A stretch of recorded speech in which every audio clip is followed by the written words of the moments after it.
Dear friends, welcome to Biology.These.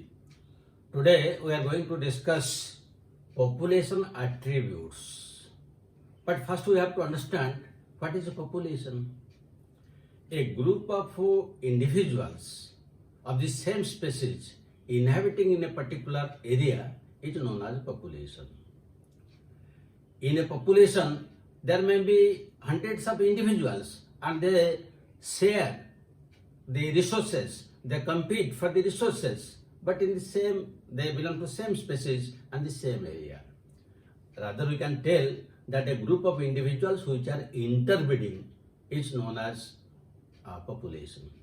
But again, the interbreeding word is not appropriate because interbreeding means it is sexual reproduction. But similar individuals which are produced asexually, they are also included under population. So this population only the effect of natural selection is applied only to population. It is not applied to individuals. If we give the examples of populations, you can take several mango trees in an orchard. So here the mango trees, they belong to one population. The teak woods in a forest. So here the teak wood, one population. You take lotus plants in a pond, that's an example. Several bacteria in culture medium. So these are the different examples of a population. Now when the population is localized to a small locality, it is known as deme. Deme means a small local population. And when several local populations are grouped together, it is known as metapopulation.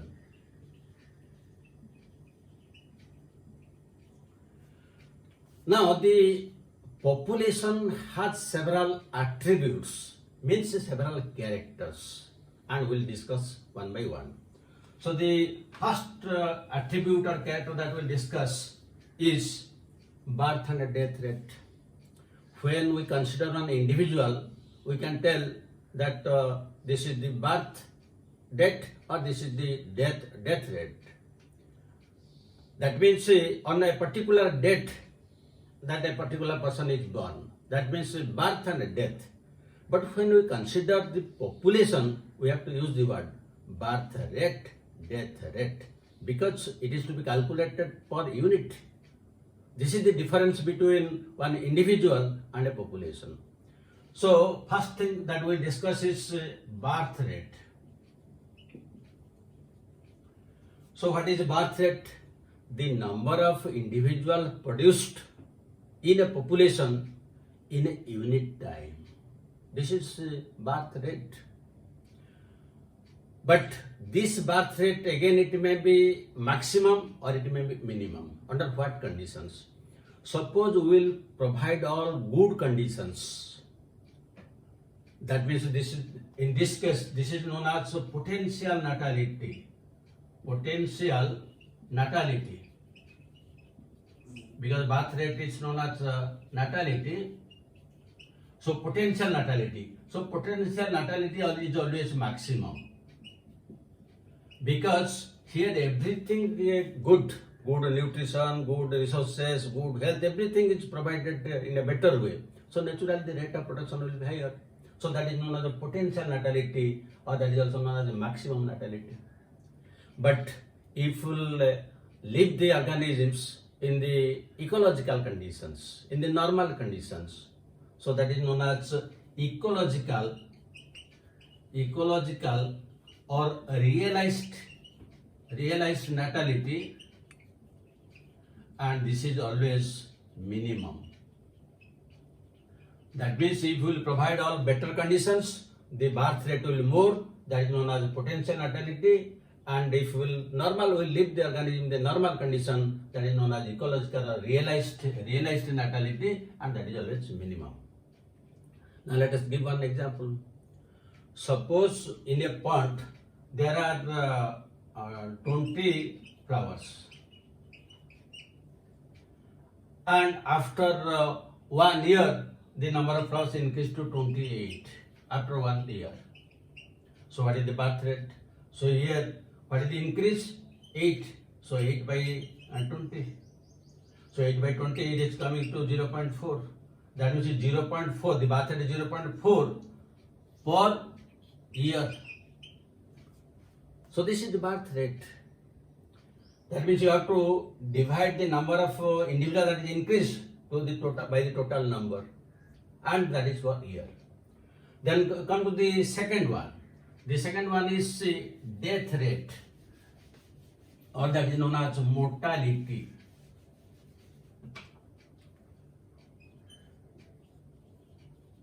Death rate or mortality.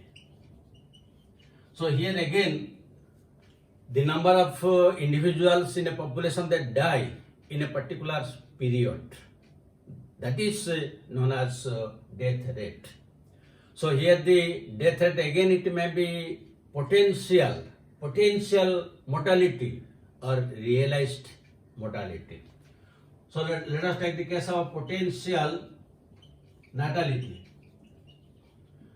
That means we will provide all the good conditions to the population, good health, good food, all good nutrients, the health, everything is good. So the death rate will be less or more. Naturally the death rate will be less. That means the potential natality is always minimum natality. While if you will leave the organism in the normal condition, in the ecological condition, so that is known as ecological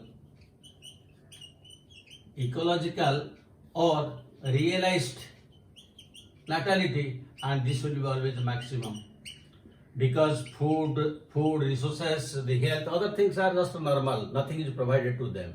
So naturally the death rate will be more. So you see, this is just reverse to birth rate. In case of birth rate, the potential this is mortality.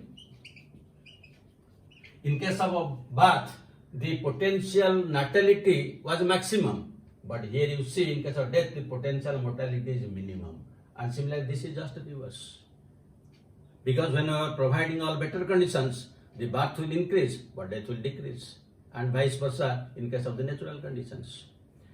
If we take birth by death, the percentage of a birth death, this is known as vital index, or this is also known as birth death ratio.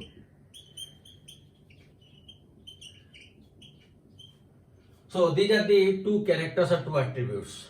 Now let us go to the third one. The third one is sex ratio.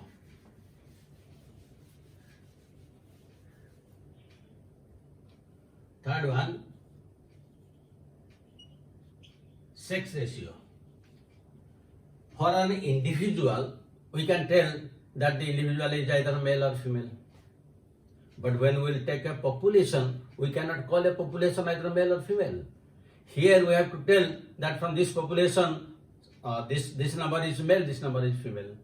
That means for each 1,000, per 100, how many male and female are there?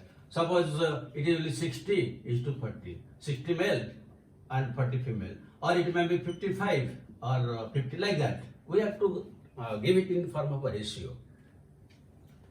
Now in the entire world, if we take this sex ratio, if this is the male and this is the female, then in the entire world, this ratio is 1010 male to 1000 females. This is the entire world male-female ratio. If we come to India, this is 1050 male per 1000 females.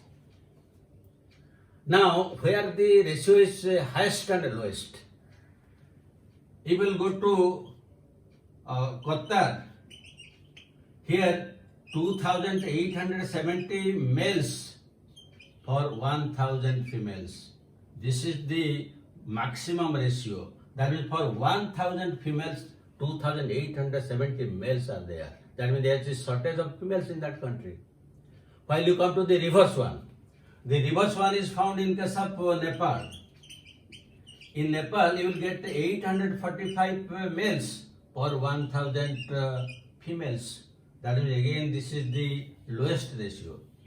In Nepal you will find the lowest number of males per female, while in case of Qatar you will find more number of males with respect to female. And just by side to Nepal, the Hong Kong is 847, only 2 males are more per 1000 females. So this is known as sex ratio. It plays also a very important role in the population. Then let us come to the fourth attribute. The fourth attribute is age structure or age pyramids.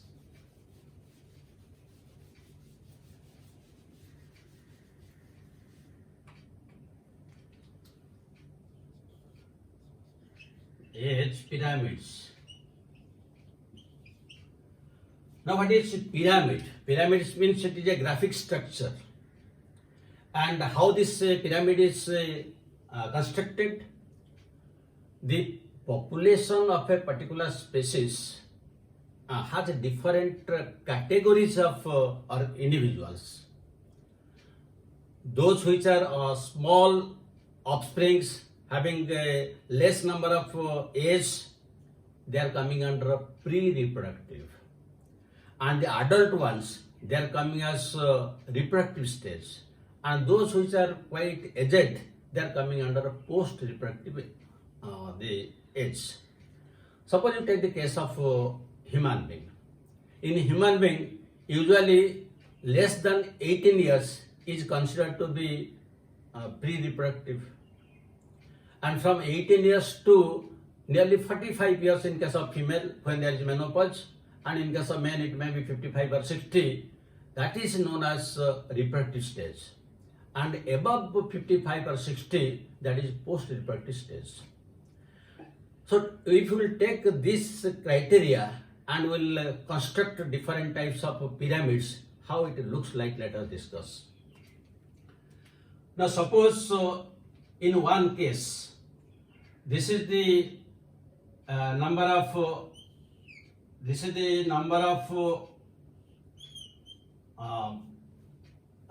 individuals belonging to the reproductive stage. This is the reproductive stage.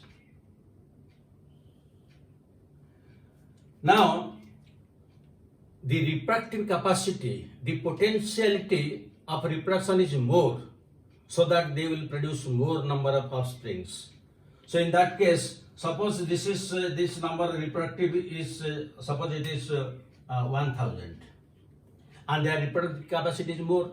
So in that case, suppose they will produce more number, which may come to suppose 1200. That means this is pre-reproductive. This is pre-reproductive and this is reproductive, because their reproductive capacity is very high. Now, when these people, they will go to the senior citizens, they will become senior citizens, their age will increase, they will be above 60, then 70, 80. So what will happen? Their number will gradually decrease, because the lifespan of people, particularly in India, the lifespan is for men is 69.27 years, and for female it is 70.4 years. While in the USA, you will find it is 70.93 years. That means in USA, 79.9, that means it is around 80 years, that is lifespan in 2020. And in India, for men it is 69, while for female it is 70. So these are the different lifespans. That means when they will become senior citizens, since the lifespan is 69 or 70 years, that doesn't mean that everybody will survive up to 70. Some will die before, some will die afterwards. So gradually what will happen, from this reproductive stage, the number will gradually decrease. Suppose this is 60 to 70. Then from 70 to 80, suppose like this. Then above 80, so some people will survive up to 90 or 100 years. That means it will gradually increase, it will gradually decrease like this. Now, 1000 human beings were there in the reproductive stage. Since their reproductive capacity is more, they reproduce to 1200. Now when this 1200 individuals will come to reproductive stage, again they will produce more. So it may be 1400, 1500. That means this is known as expanding population. This structure is triangular, and it is indicates expanding population. And this expanding population is found in India and China. Now let us take a second case. In the second case, suppose here the reproductive age group is also 1000. This is reproductive stage. Now their reproductive capacity is just normal, neither low nor high. So they will again produce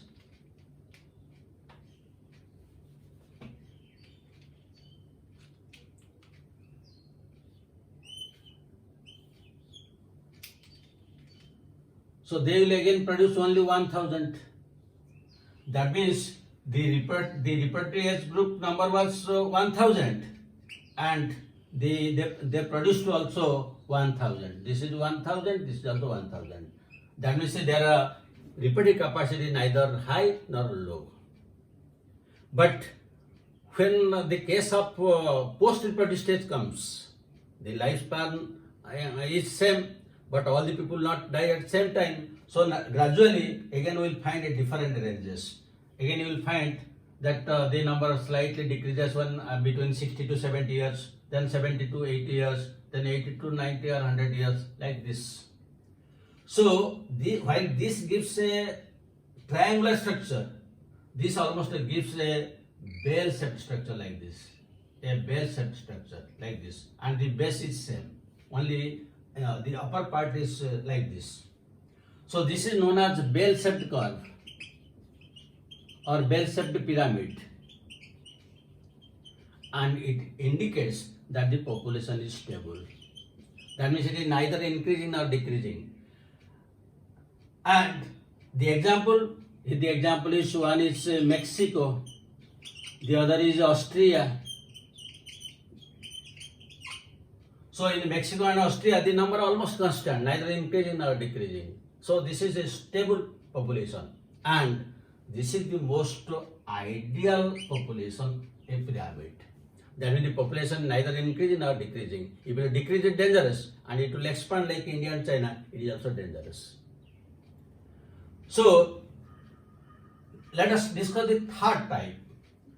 So when the population is increasing in countries like India and China, then there are control methods how to control it. But in Mexico and Austria, since it is same, there is no control in the population. Now let us discuss the reverse one. The reverse one is found in case of China and Bulgaria.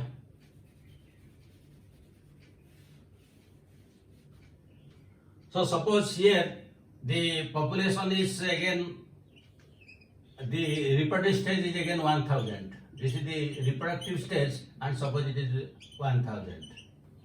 In each case I have taken 1000 so that you can understand perfectly. Now in this case, the reproductive capacity of the population is very low. That means if there are 1000 individuals in the reproductive stage, since their reproductive capacity is less, they will produce less. So here the 1000 individuals may produce only 800. That means when there is more number of adults, less number of the children, the offsprings are less. And when this 800 will go to reproductive stage, again they will produce less, maybe 700, 1600. But let us discuss the post-reproductive stage. In the post-reproductive stage, when this 1000 will go to the senior citizen category, again the number will slightly decrease, again it will decrease, again it will decrease. So how this structure look like? It looks like a structure like this. That means this is the reproductive stage, which is more, and this is the pre-reproductive, and this is the post-reproductive. Now this pyramid is known as urn shaped. This is known as urn shaped pyramid, and it indicates declining population. Declining population. That means gradually the population is declining, decreasing. What is the example? The example is Japan, and another is Bulgaria. In Japan and Bulgaria, you will find the number of senior citizens is more. The reproductive stage is more, but the number of children are less. That is why in Japan and Bulgaria, people are given incentives if there will be more children. Instead of one, if they will have 2 to 3 children, then they will give it some promotion in their service, or they will be given cash incentives. While in India and China, expanding population is just reverse. If you will check the population for 1 or 2 children, then you will give incentives. Just reverse, because there is expanding population, there is declining population. So these are the 3 types of pyramids. One is expanding population found in India and China. One is stable population, where it is a bell-shaped pyramid found in Mexico and Austria. And this is declining population, which gives a urn-shaped pyramid, and that is found in case of Japan and Bulgaria. But the most ideal pyramid is this bell-shaped one found in Mexico and Austria, because the population remains almost constant. So these are some of the attributes of population. The other things we will discuss in the next video. But prior to that, I will give you questions.